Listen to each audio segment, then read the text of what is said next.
জানা গেছে দুর্ঘটনায় নিহতদের নাম যথাক্রমে 12 বছরের স্কুল ছাত্র আশিক শেখ, তার বাবার নাম কামাল শেখ এবং মায়ের নাম রোজিনা বিবি।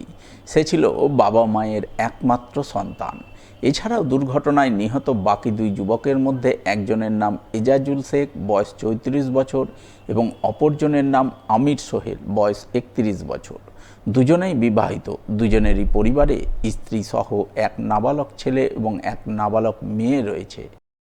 ঘটনা হচ্ছিল যে মাদারীপুর থেকে যাচ্ছিল ঠেঙ্গাপাড়ায় খেলার টিম নিয়ে, তো বোলেরোতে যাচ্ছিল।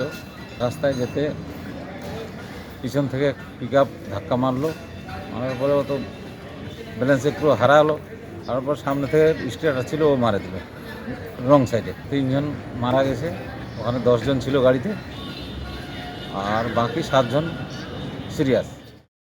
জানা গেছে রবিবার বিকালের দিকে পুরাতন মালদার মাধাইপুর গ্রামে বিভিন্ন বয়সী মোট 10 জন একটি বোলেরো গাড়িতে চেপে দক্ষিণ দিনাজপুরের গঙ্গারামপুর ঠেঙ্গাপাড়ায় ফুটবল খেলা দেখতে যাচ্ছিলেন। গাড়ি চালক ছিলেন মাধাইপুর গ্রামের স্থানীয় বাসিন্দা। তারা গঙ্গারামপুর যাওয়ার পথে সন্ধ্যার দিকে বুনিয়াদপুরের জামতলা এলাকায় দুর্ঘটনার কবলে পড়েন। তাদের গাড়ির পেছনে হঠাৎ করেই একটি পিকআপ ভ্যান সজোরে ধাক্কা মারে। সেই ধাক্কায় বোলেরো গাড়ির চালক নিয়ন্ত্রণ হারিয়ে গাড়ি নিয়ে উল্টো দিকের লেনে চলে যান। ওই সময় মালদাগামী এক বাসের সঙ্গে বোলেরো গাড়ির মুখোমুখি সংঘর্ষ হয়। সেই সংঘর্ষে বোলেরো গাড়িতে থাকা 10 জনের মধ্যে 3 জনের মৃত্যু হয় এবং বাকি 7 জন গুরুতর আহত হন। আহতদের মধ্যে বর্তমানে 2 জন মালদা মেডিকেল কলেজ হাসপাতালে চিকিৎসাধীন এবং বাকিরা অন্যান্য বিভিন্ন হাসপাতালে চিকিৎসাধীন রয়েছে বলে জানা গেছে। এই দুর্ঘটনায় যে 3 জনের মৃত্যু হয়েছে তারা সকলেই পুরাতন মালদার মাধাইপুর গ্রামের বাসিন্দা।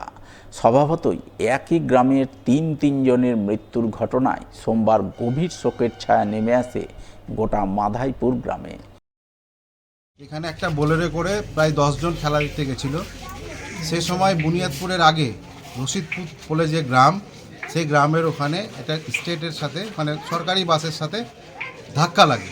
সেই ধাক্কাতে প্রথমে আমরা শুনতে পাই সবাই আহত, তারপরে শুনতে পাই যে 3 জন মতো মারা গেছে। এখন বর্তমানে কালকে রাত্রে অবধি যা খবর, একজন মালদা মেডিকেল কলেজে ভর্তি, আর একজনকে পাঠানো হয়েছে সেখান থেকে শিলিগুড়ি মেডিকেল কলেজ, একজনকে পাঠানো হয়েছে রায়গঞ্জে এবং বাকিরা ওখানে ভর্তি আছে। যে 3 জন মারা গেছে সেটা মাধাইপুর গ্রামেরই 3 জন।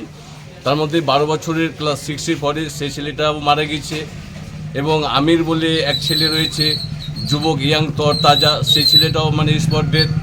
আরও রয়েছে এজাজুল বাড়ির পাশে, সেই ছেলেটাও মানে স্পট ডেথ। এই নিয়ে আমাদের 3 জন গ্রামের মানে ছেলে মারা গেছে। এই আমাদের গ্রাম শোকাহত, মর্মাহত। আমরা তাদের যে পারিবারিক, তাদের যে অর্থনৈতিক, তাদের যে মানে পরিবার রয়েছে, তাদের পরিবারের অবস্থা খুব খারাপ, শোচনীয়। আমরা সরকারের কাছে আশা রাখবো যেন তাদের সরকারি সহযোগিতা তাদের যেন আসে।